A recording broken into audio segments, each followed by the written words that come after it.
Okay, this is The Shadow of Hati and Sköll, Part 2. And here I want to talk about why, at the end of these cycles, you're probably going to see a lot of people leaving spirituality and spiritual practices for either mainstream religion or um, like MLMs, like multi level marketing, and really terrible Ponzi schemes. Um, so Okay, so it's important to remember that Sköll. Okay, so in the previous video, I talked about how I had uncovered this. It's like a 28-year cycle of Rahu and Ketu, North Node and South Node, switching the energies. And in Norse cosmology, that's Hati and Sköll. And Sköll is for the sun, and Hati is for the moon. And so in Norse cosmology, we have 7 days of the week. And the first stage of enlightenment, and that is to learn to grasp the runar, to grasp the rune consciousness, you have to face the trials of each of the days of the week. And the first trial is the trial of Suna. And the trial of Suna is to become the sun, basically, to be the sun. And what does the sun do? Number one, it fulfills its duty in going around the world and shedding light. And that light allows other beings to illuminate and it allows people to perceive that which is not perceivable. That's like bringing, like the torch of Kenaz, bringing a fire into a darkened place. That is you, like you as the runic initiate. When you walk through your initiate path, the first step is the path of Suna. And in order to face all of the things that Suna wants to teach you and to become a great sun, is that you have to face the shadow wolf Sköll, which is the shadow of Suna. So the shadow of Suna is the false spirituality or false grandiosity without connection to the underworld, without connection to the body, the ancestors, the desires within the self. Sköll actually means mocking. So if you think that you are better than anybody else, you will not be able to go to the next phase in your illumination, in your initiation.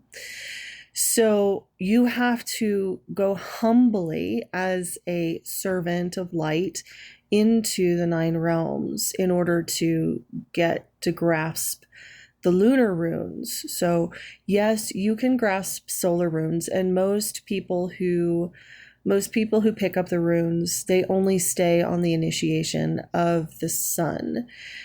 Now, the sun encompasses a lot, and Sköll, the energy of Sköll exists mostly in like these spiritual paths that have they're full of delusion. So it's all about making you special. Like the world is splitting and you're going to the 5th dimension and everybody else is going to the 3rd, or you're going to heaven, you're going to be raptured and go to heaven, and everybody else is going to be in the pit of fiery hell. Anytime you have this kind of like energy or perception of segregation from the rest of the world around you, that is the energy of Sköll being go running through your system. And every time that you face that, you have to sit in humility and realize that you are here to aid the 9 realms, even the people you absolutely can't stand, even the people who you feel are the lowest of the low, the evilest of the evil.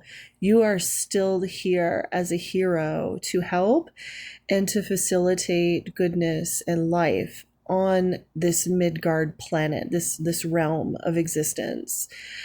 The goal of Asgard, so as the soul ascends into the seven living ascension layers within the cosmos, because there's 7 living layers surrounded by fire and ice.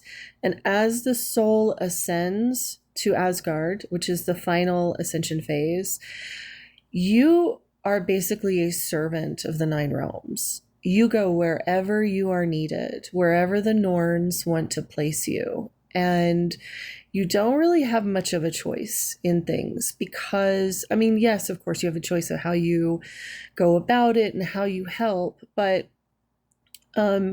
your fate is really fixed as you get higher and higher up the scale because you are needed. Your energy and your magic is needed.